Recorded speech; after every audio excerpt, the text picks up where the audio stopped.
We are departing the great Northland, where we've had about a foot and a half of snow dump on us. Not good. You know, something Ice. like that. Yeah, ice and the road conditions and craziness. And we are headed south 12 hours near Langley, Arkansas to hit the Eagle Rock Loop. So let's get out of the cold and get into a little bit warmer conditions. Woohoo!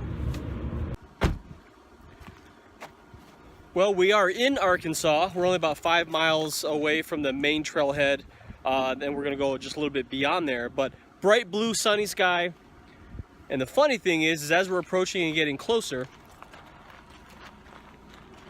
I don't know if you can see it back there. Behold. I think there's a giant forest fire. Heard nothing on the news. It must have sparked up recently, but I don't know how far we can go. Look at that. So we're gonna head up and see if, you know, we drove 12 hours to be turned around. So here on the side of the road, you can see there's flames right there.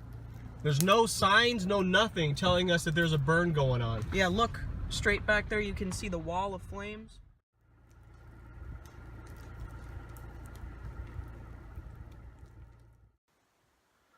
So it looks like we made it through the forest fire. It ended up being a controlled burn with the Forestry Service. It's really wet up here, but it looks like it's just about out. We have no concerns of it bothering us in the middle of the night, which is really good. But just real quick, as far as services go, especially cell service, we have both AT&T and Verizon here. But even with both,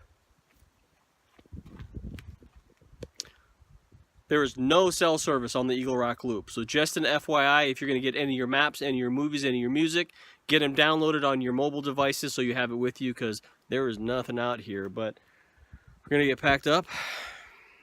We're going to hit the trail. Eagle Rock Loop, Arkansas.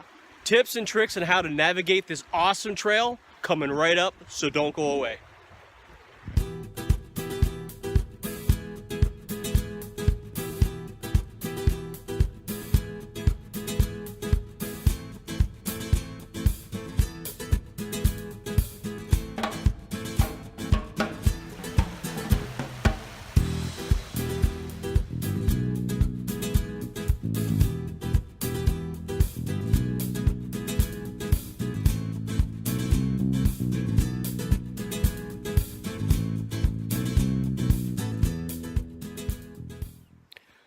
What's going on, everyone? Rob here with R Pelton 1. Joining me once again back there is Cassandroid. Hello. We are in Arkansas. We are on the Eagle Rock Loop once again. We were here just a few months ago on a short trip. You can find that video like right up here somewhere. But it's early March. We decided to come out here and give it another run. The Eagle Rock Loop is a fantastic trail. So stay tuned and I'll give you 3 tips and some little tricks to make this trip a little easier if you plan on coming out here.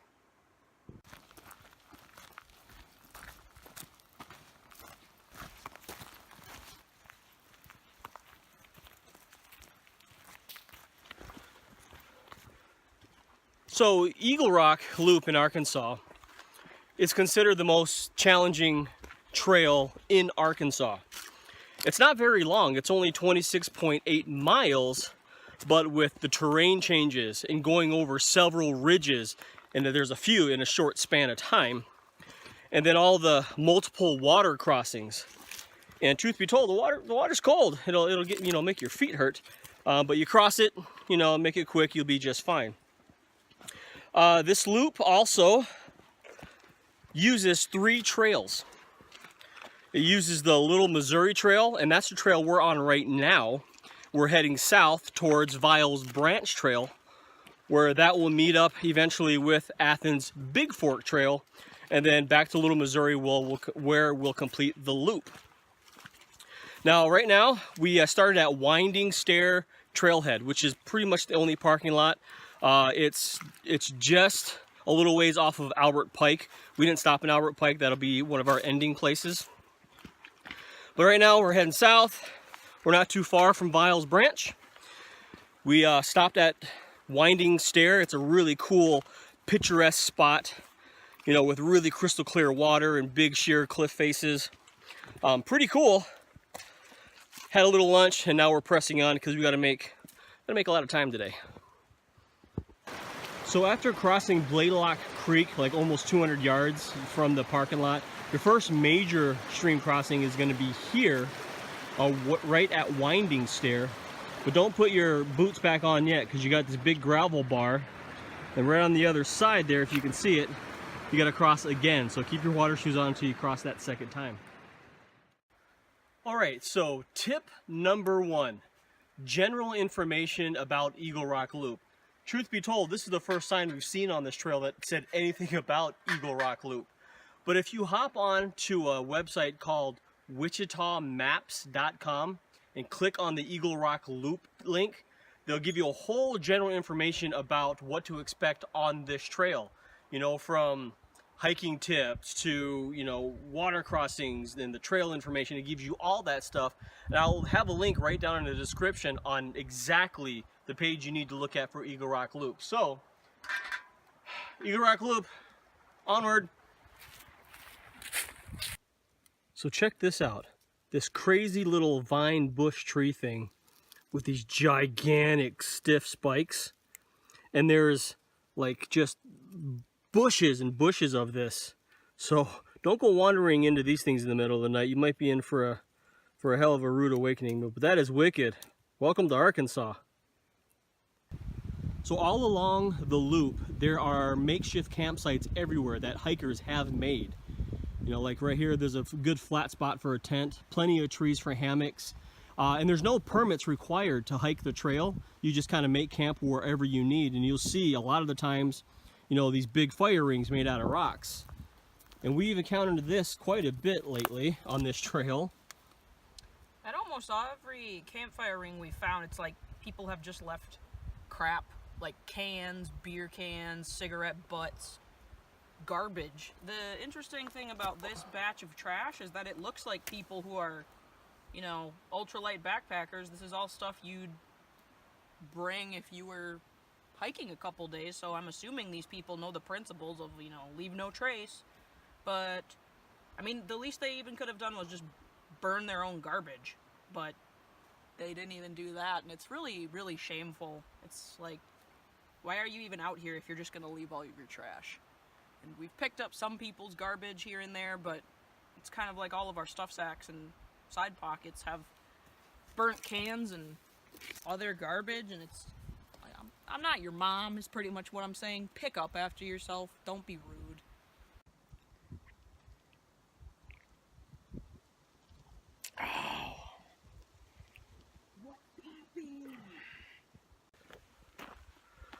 So we just made the stream crossing from the Little Missouri Trail to the Viles Branch Trail. And now we head due west for, I don't know, 3 miles or so. So we're hoping to, you know, get there pretty easily today. And then when we start heading north on the Athens Big Fork. So, and that rock star back there. That's me. She's keeping up. So while you're heading westward on Viles Branch Trail, it follows along the Viles Branch Creek.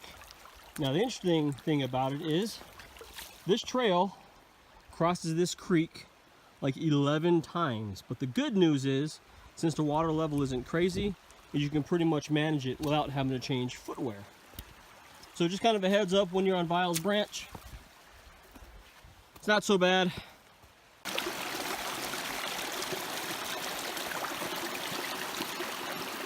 You know, it's amazing in this part of the trail, actually this whole area, the water is unbelievably clear. I'm not sure how it filters down with the soil and rocks, but it's amazing. So filtering water is an absolute breeze.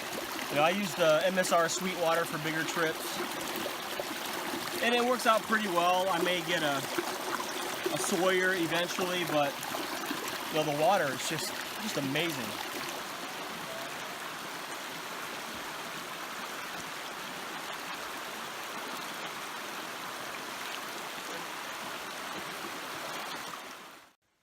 Well, finally made it all the way through Viles Branch Trail, and now we hook up with the Athens Big Fork, which is that way, and that goes quite a ways before it hits the north end of the Missouri, Little Missouri Trail as well. So It's been kind of a tough road.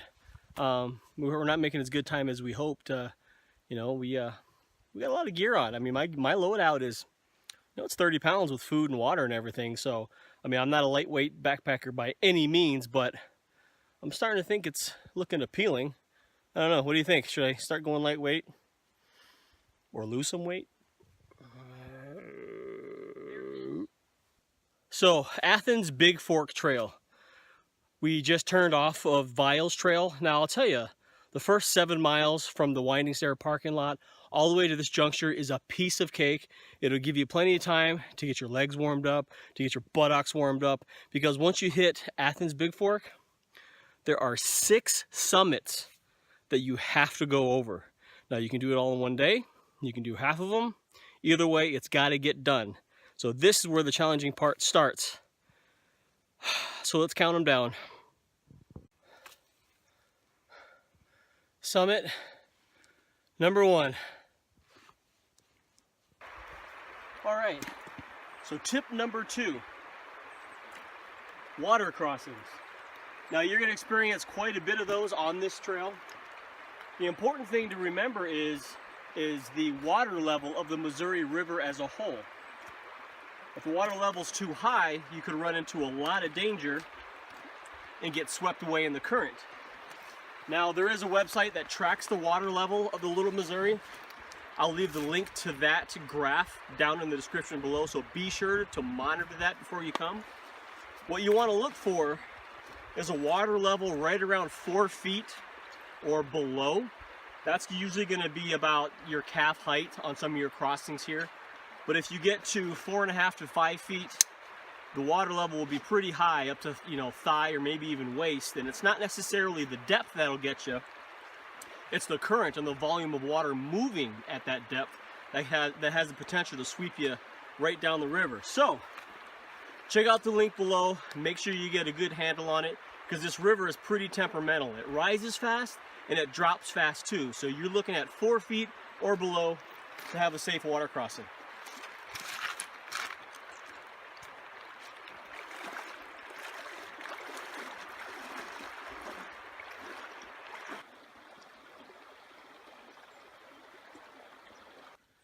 Just after 4 o'clock, we came in this trail here, found a pretty good flat camping spot, decent fire pit, and some good trees to hang a hammock.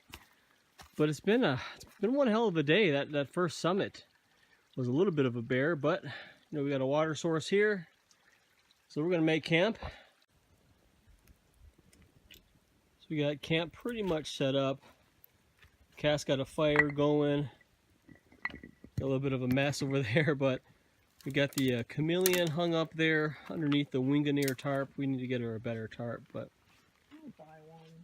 Over here under the Chill Gorilla Wind Warrior 2 is the Ridge Runner, War Bonnet Ridge Runner. I'm gonna give that a go, but these are our digs for the evening. Should be a really nice night down in the low 40s, so it should be good.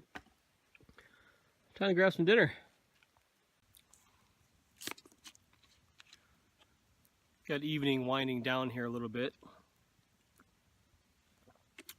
You know, it got me to thinking, you know, with a place like this, as beautiful and wild as it is, you know, from the crystal clear, magical water to the sheer cliff faces and to the 6 peaks that we got to climb, you know, it's a fantastic place.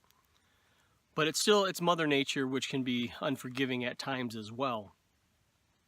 And that kind of, you know, makes me think about pitfalls and hazards that, you know, somewhere like this, you know, could provide. So about a decade ago, there was a bunch of campers in this area that fell into a natural disaster, which you know, which was fatal to a lot of people.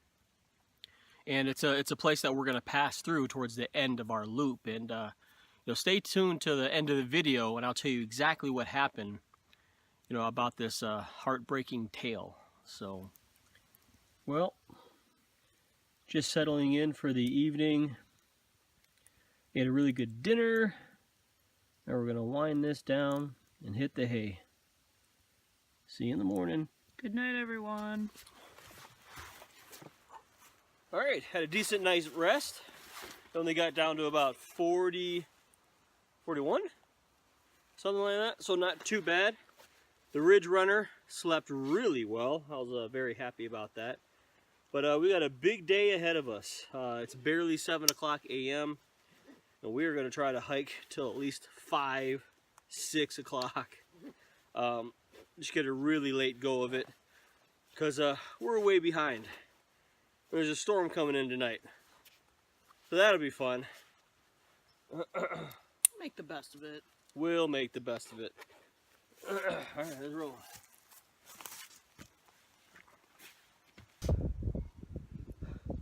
Summit number 2. So just over summit number 2, which was pretty easy. Now we're on our way back down to a pretty big decline and then probably the biggest incline. So that'll be fun. Wind picked up last night. It's pretty windy this morning. It's supposed to get cloudy later. Still be warm, mid-60s.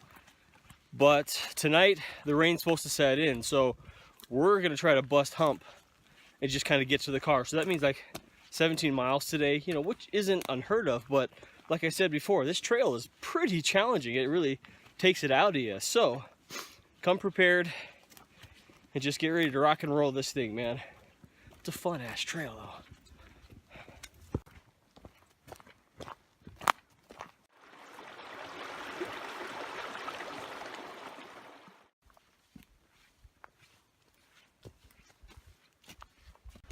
All right, coming up on Frontage Road 106 to the West Blaylock Trailhead. Looks like some people are starting to trek here. We're gonna stop here, eat a little bit of breakfast. But if you need an absolute bailout, you could be picked up on this road somewhere. It's been a good morning. How you doing, Cass?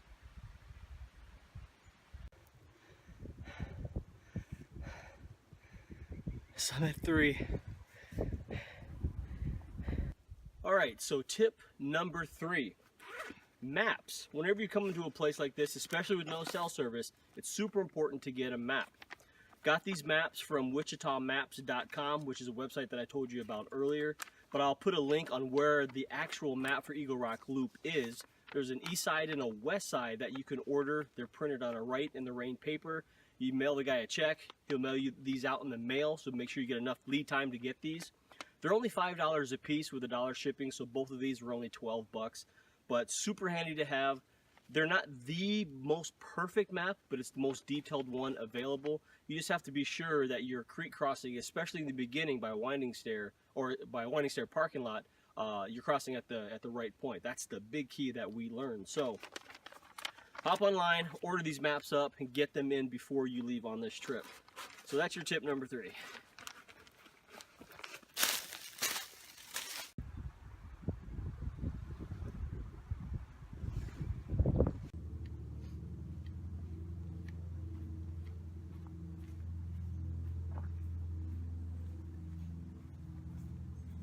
Well, that looks like number 5. Whew. Number 5. So another cool trick that I've learned in hiking in different areas, especially in early spring like this, where the temps can get really cool. Today warmed all the way up to 65, 66, and so I brought pants. I didn't bring shorts. So a cool trick, not only to roll them up and make yourself some capris, but here is something that I found out that works really well. Go ahead and hike with your fly down. I know, kind of weird, right?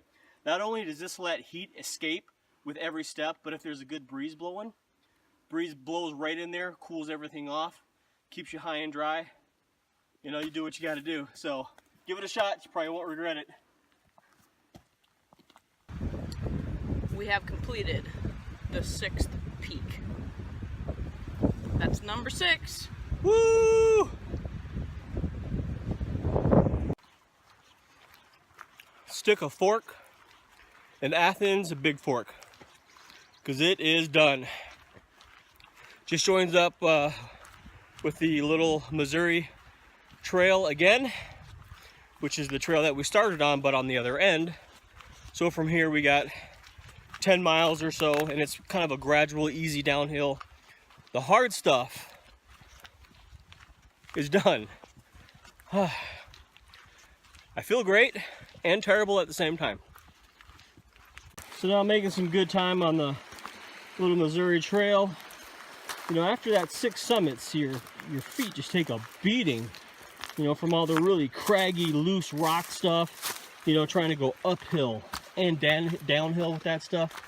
Man, my feet were just barking big time. So I decided to throw on the Crocs. Man, these things are lovely. Where have these things been all my life? He's just a little crabby to be woken up. So salamanders, we saw a skink, and we saw about 10 deer so far on this trip. Pretty cool.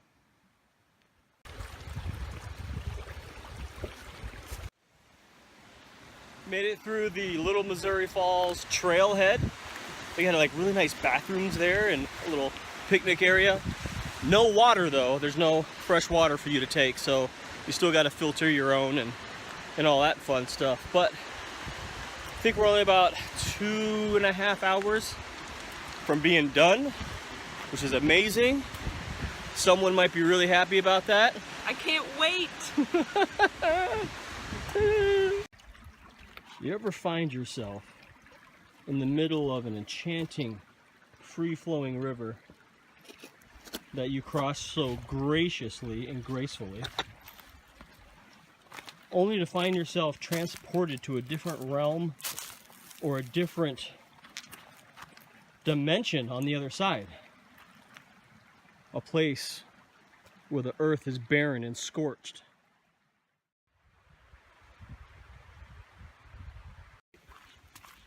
So yeah, we found the small section to where the controlled burns were, where we drove through on the way in. So it's a good thing that there's been some traffic on here already. You can see people have already tamped down a trail, which is really nice. Otherwise, probably get lost pretty easily. Smells like smoke. It's kind of creepy. All right, one last trick is be sure to follow the white blazes. White blazes. White blazes. The white blazes map out the Eagle Rock Loop. And lastly, be sure to keep putting one foot in front of the other, because every step, whether it's a giant one or a little baby step, is one step closer to completing your goal, which is completing your loop, your through hike, your day hike. Keep putting one foot in front of the other. So we're closing in on Albert Pike Recreation Area Trailhead. We're running out of light pretty fast. I think by the time we get there, it'll be pretty dark. But I wanted to tell you about what happened there at Albert Pike that turned out to be, you know, a fatal disaster. Basically, the Albert Pike Recreation Area was one of the most popular areas in this area. It had a really extravagant campsite. It had 52 campsites. You know, it housed RVs, tents. You know, it was very popular. On the evening of June 9th, it was a full campground. It had people in their RVs, tons of people in tents. They're all getting snuggled up in the evening with the threat of a rainstorm coming. Okay, no big deal, rainstorm. It turned out to rain quite a bit.